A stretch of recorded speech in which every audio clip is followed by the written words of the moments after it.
NTV time, जनता की बात जनता के साथ। कच्छ की धरा पर सांस्कृतिक गौरव का शंखनाद, 1158 जोड़ों का सामूहिक विवाह संपन्न। कच्छ के अहीर समुदाय ने एक बार फिर अपनी समृद्ध संस्कृति और परंपराओं से दुनिया को रूबरू कराया।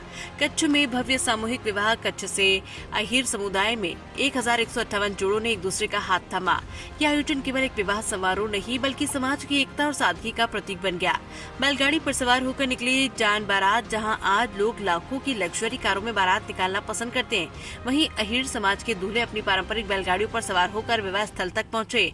ढोल की थाप और शहनाई की गूंज के बीच जब बैलगाड़ियों का काफिला निकला तो दृश्य देखने लायक था। बुजुर्गों का कहना है कि ये परंपरा हमें हमारी जड़ों और पशुपालन संस्कृति से जोड़े रखती है। अहिरानी गीतों से गुंजायमान हुआ आकाश। श्राद्ध के सन्नाटे में आयोजित इस विवाह की भव्यता तब और बढ़ गई जब पारंपरिक परिधानों में सजी अहिरानी महिलाओं ने पुराने विवाह गीत, पाटना और लोकगीत गाए। इन गीतों में समाज का गौरव और मर्यादा साफ झलक रही थी। फिजूल खर्ची को दी तिलांजलि। एक साथ इतनी बड़ी संख्या में विवाह आयोजित कर अहीर समाज ने समाज को एक बड़ा संदेश दिया। NTV टाइम के लिए कच्छ गुजरात से राणा अहीर की रिपोर्ट। जय श्री कृष्ण।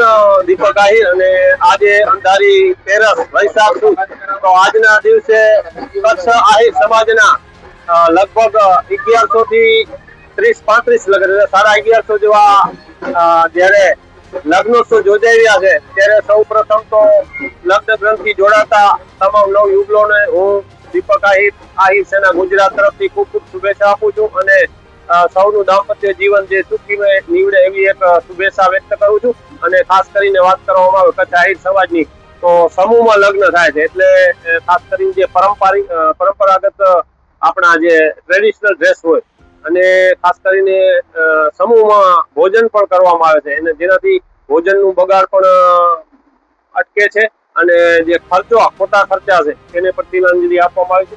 ખાસ કરીને જે અમારા આહિર સમાજના વડીલોની જે પરંપરા હતી તેમાં વરરાજાને જ્યારે જાન નીકળે ત્યારે બળદગાડા ઉપર જે જાન નીકળે છે, વર્ષો પહેલા જે જૂની સંસ્કૃતિ છે એ સંસ્કૃતિ ક્યાંક ને ક્યાંક જોવા મળે છે। એટલે ખાસ કરીને આજના યુવાનોને જે આપણા વડીલોની પરંપરા છે, આપણી આહિર સમાજની આહિરાત છે એને જાળવી રાખવામાં એક પ્રયત્ન કર્યો છે, તેને પણ ખૂબ ખૂબ આવકારીએ છીએ। અને સમૂહમાં લગ્ન કરવાથી સમૂહ ભોજન એટલે એનો ખર્ચો પણ ઘણું બચે છે।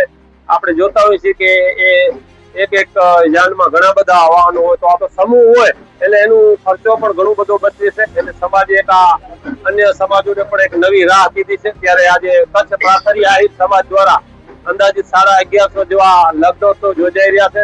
ત્યારે ફરી એકવાર આપના મીડિયાના માધ્યમથી સૌ લગ્ન જીવને આજે જે યોજાઈ રહ્યા છે, દાંપત્ય જીવનમાં પગલા માંડી રહ્યા છે, તે સૌને આહિર સેના ગુજરાત તરફથી અને આહિર સમાજ તરફથી ખૂબ ખૂબ અભિનંદન આપી છે, શુભેચ્છા આપું।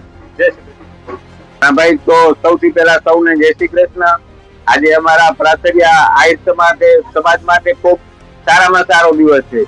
અમારા વડીલો જે કરી ગયા છે, મુહૂર્ત નહીં જોવાનું અને મુહૂર્ત વગર પણ અમે લગ્ન કરીએ છીએ અને અમે 100% સફળ થઈએ છીએ। અમારા ડોશીમાં કોક કહી ગયા છે કે અંધારી તેરસના જે લગ્ન થશે એ 100% સફળ થશે। અને અમારી જે લાખા પરવઈ છે એની અંદર 74 લગ્ન છે, 37 માંડવા છે અને 37 જાનું છે, 38 જાનું છે, અને આખું સમગ્ર કચ્છમાં 1050 જેવા છે એમ લગ્ન। ખાસ કરીને બળદગાડાઓનું જે આજે